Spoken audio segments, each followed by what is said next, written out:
Good afternoon and welcome. Uh, the title of this episode is A Case for Restorative Justice in the Criminal Justice Reform Movement. Um, these days it seems like it's a major victory given our partisan politics to agree that the sun is going to come up tomorrow. It's very interesting that one issue, um, not to say it's the only issue, but it's an issue where there is a general consensus is that our criminal justice system is in need of reform.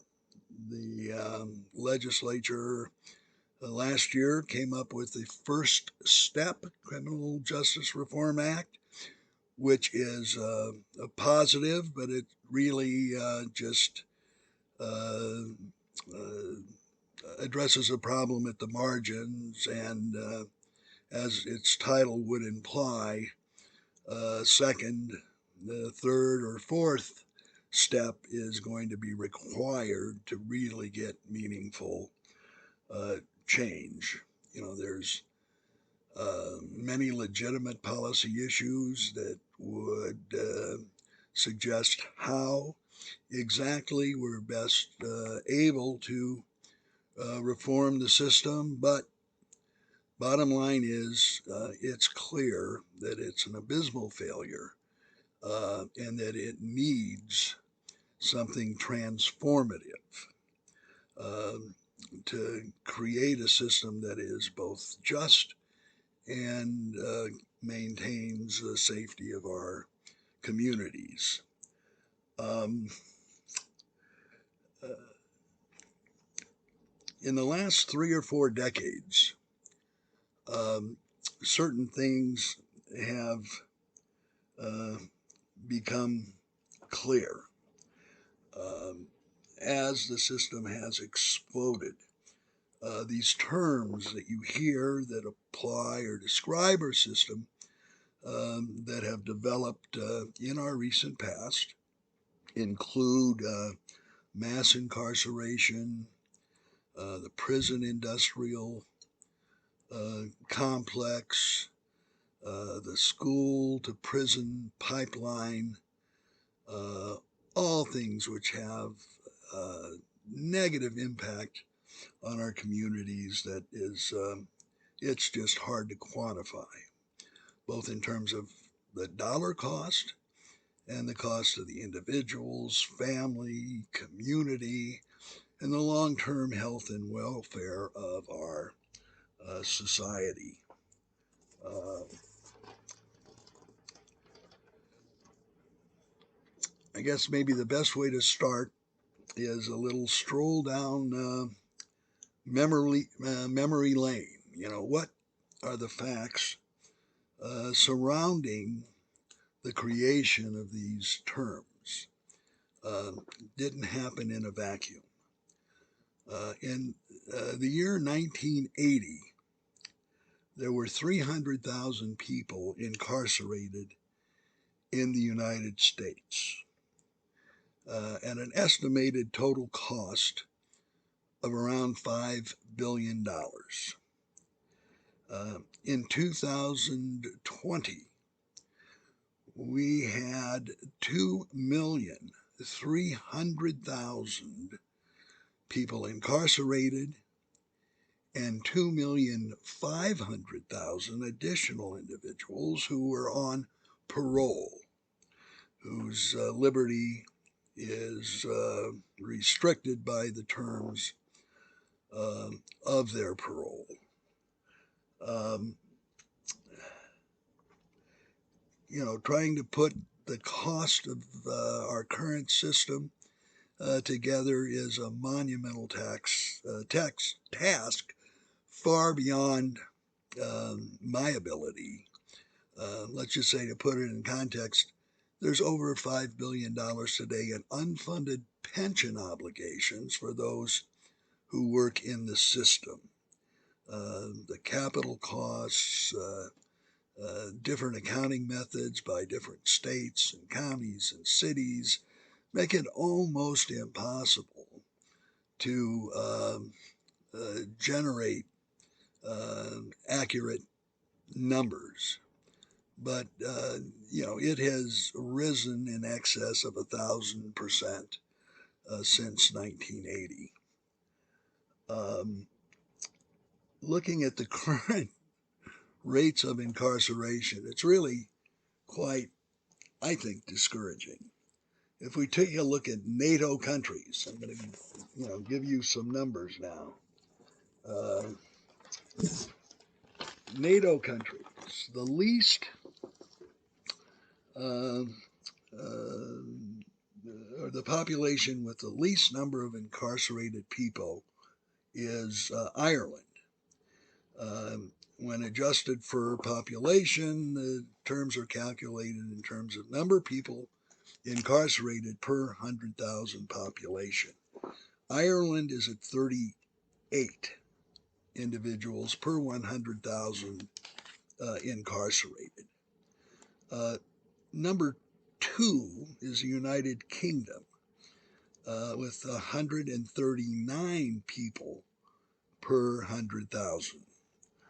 The USA leads the group at NATO countries as number 1 with a whopping 698 individuals per 100,000 incarcerated. In other words, it's almost 20% or 20 times more than Ireland and more than 5 times the United Kingdom's rate. If you break it down further, you assume that each state was a country.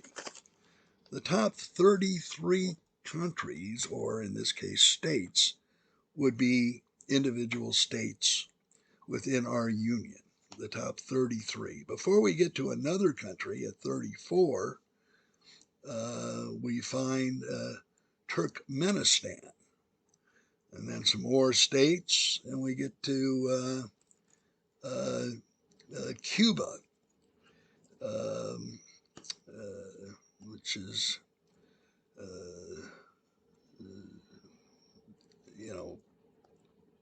I think on the rate of a third of the United States.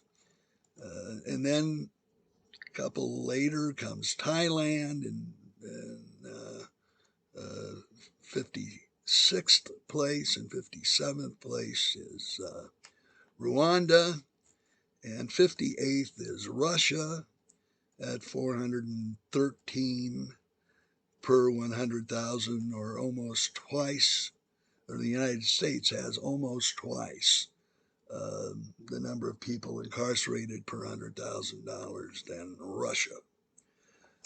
What is it about our people that would suggest it is just or justice to incarcerate the number of people that we have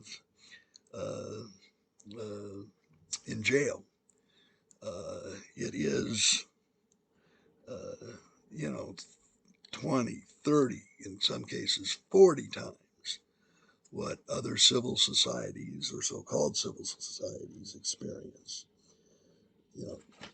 Is it about the people, our neighbors?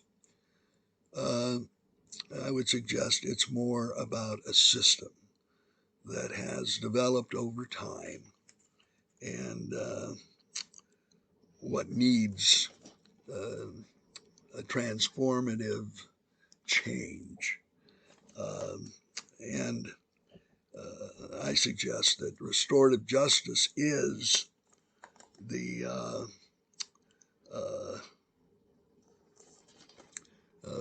at least a big part of any movement toward transformation. What is restorative justice, and what is it that might suggest it's a far better approach? Well, our system is almost purely punitive. We've had in the recent past, the approach of the Department of Justice is to charge everybody to the highest crime that you can possibly charge under the facts of the case, which results in massive overcharging of individuals. And again, it's purely punitive. Not to say that punishment isn't something that needs to be considered. But when we change the paradigm from punitive to restorative, it's a completely different approach and a completely different way of looking at any given situation and assessing what best result we can come up with. And instead of just considering the act and what kind of punishment is required, the paradigm is shifted to an approach which says, okay, we've got a problem. How can we solve it? We need to take a look at the effect on the community as opposed to purely punishing an individual. The three principles of restorative justice, the name of our podcast, Let's Rock, R for repairing a harm, O for offender accountability, and C for community safety. So you're going to look at a problem, you're going to approach it, you're going to require those involved, the wrongdoer, if you might, to identify individuals or organizations harmed and determine the best way to try to mend that harm. Offender accountability in restorative justice, we don't really talk in terms of punishment. We talk in terms of holding an offender accountable in a way that not only serves the needs of the community, but has the greatest chance of reforming the individuals who made a bad decision or did something wrong. But accountability is a key to the restorative justice process, which is something that a lot of people who poo-poo the idea really don't get. In these juvenile cases, which we handle through teen court, a young offender is sentenced by his or her peers, and the sentence almost uniformly is far more onerous than would be dished out by the criminal juvenile justice system. Yet people, many, opt for restorative justice because they understand if you complete the restorative process, you have a chance to go through life with a clean record. Because right now, the cases are limited to first offense misdemeanors. The scope of the work of teen courts in many places is far broader. And, here in California, we're working on making this available to more young offenders.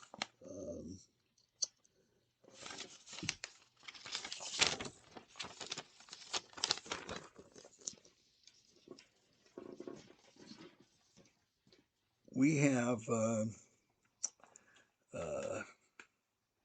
example of both Northern Ireland and New Zealand, which have switched their entire criminal justice system to restorative justice. What's happened to their communities as a result of this change? Well, there's 60% less people behind bars, adults and juveniles. There's been a reduction in violent crime on the range of 40%. It's a win-win proposition if I ever saw one, and these both New Zealand and Northern Ireland, which made these changes, did them independently, yet their results are remarkably similar. And I don't believe there's any reason that we can't. In the United States, have similar results. The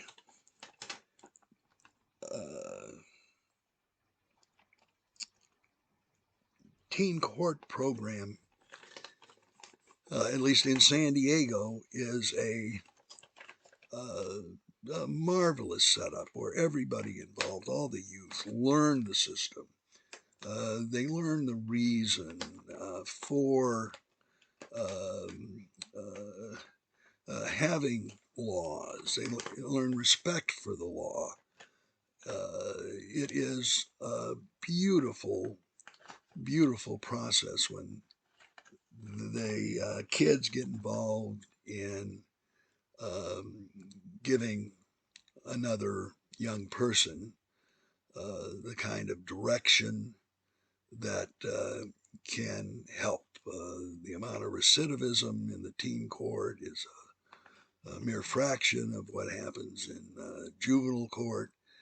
Over 90% of those involved in the juvenile court process rate their experience as poor or very poor, and over 90% of those who are involved in teen court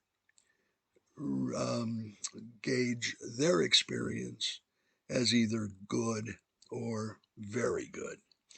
The costs are a fraction of the cost of a teen court case, is a fraction of the cost of a juvenile court case. No court, it's all volunteer, except for in some cases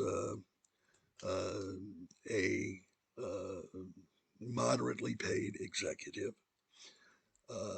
There's no judge required. There's no courtroom required. There's no court reporter required.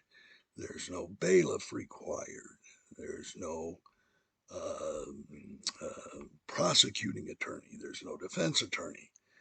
There is probation, either supervised or unsupervised, involved in almost every case. And there's no need for a probation officer. And we know the results are better. So it is far less expensive. The results are extraordinarily beneficial, far in excess of any treatment that comes with the existing juvenile justice system. So we're going to be having some conversations with criminologists and sociologists who saw all this happening. That was the genesis of teen court. There's a whole lot of reasons that we got to the place where we're at. In my research, I believe there are three primary factors. The first is the law. We got on this, cycle of vengeance, and started with mandatory minimum sentences that were on their face discriminatory and in many cases outrageous. We lost many fine jurists who, before the 1994 Criminal Justice Reform Act, were where the judge had the discretion to sentence according to their discretion. Um, you have young people on Wall Street snorting cocaine through $100 bills, and they get busted and they get um, probation and treatment. Um, a black kid in the ghetto smokes some rock cocaine and is looking at a mandatory minimum sentence of 10 years. Uh, just senseless.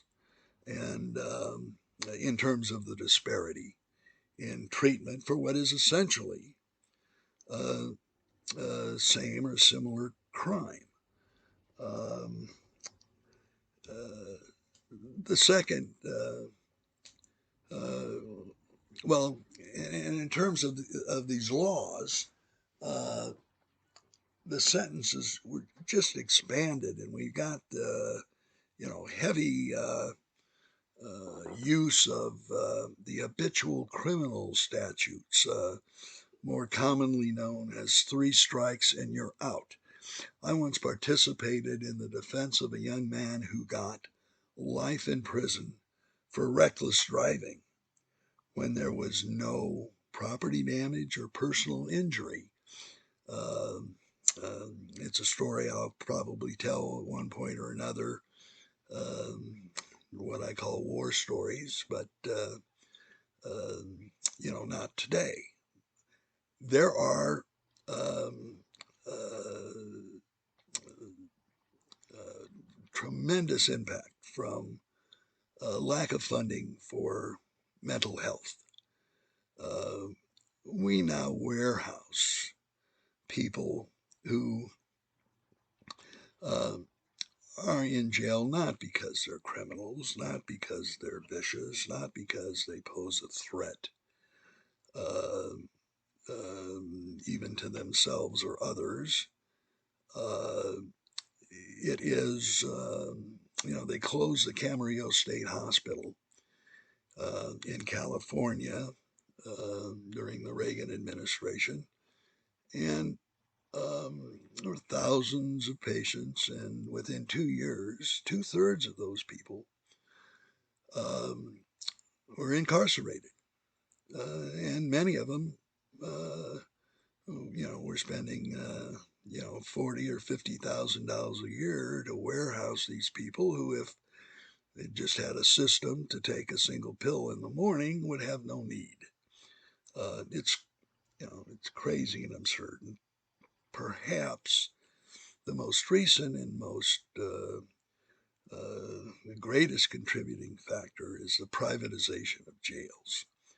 Um, it is, once we give an American entrepreneur um, a basis to create housing for somebody the system says should be housed, the more there are, and the longer their sentences, the more money they make, and they become a monstrous lobby. And I personally was very happy to see President Biden order the cessation of new contracts with private jailers. You can pick up your phone and buy yourself a jail cell or shares in a company that um, own and operate prisons for private profit. Um, just doesn't work. And hopefully that's going to be curtailed in, in the main. So we have laws that need reforming. Uh, we have sick people, mentally ill people that need to be treated and, not treated um, as criminals, but treated as somebody with a mental illness. And these private prisons, which result in, these kids being warehoused at the border for almost $800 a day a head. I mean, if that's not out of control, I don't know what is. But in any event, we're going to spend a lot of time talking about it. If you have a take that you'd like to share, teencourt317@gmail.com.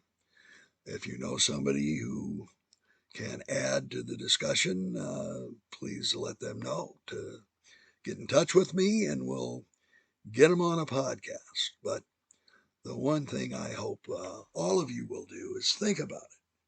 Think about alternatives to the system that we have that is decimating individuals, decimating families, decimating communities with no reason, no societal benefit. It doesn't help anybody to throw somebody with a mental illness into a prison and essentially throw away the key because they get out and they come back. It's very sad, and it needs attention, and it needs attention quickly. So thank you for listening. Let me know what you think about it, or if you have anybody who might add to our discussion. And I hope you all have a good day. Take care.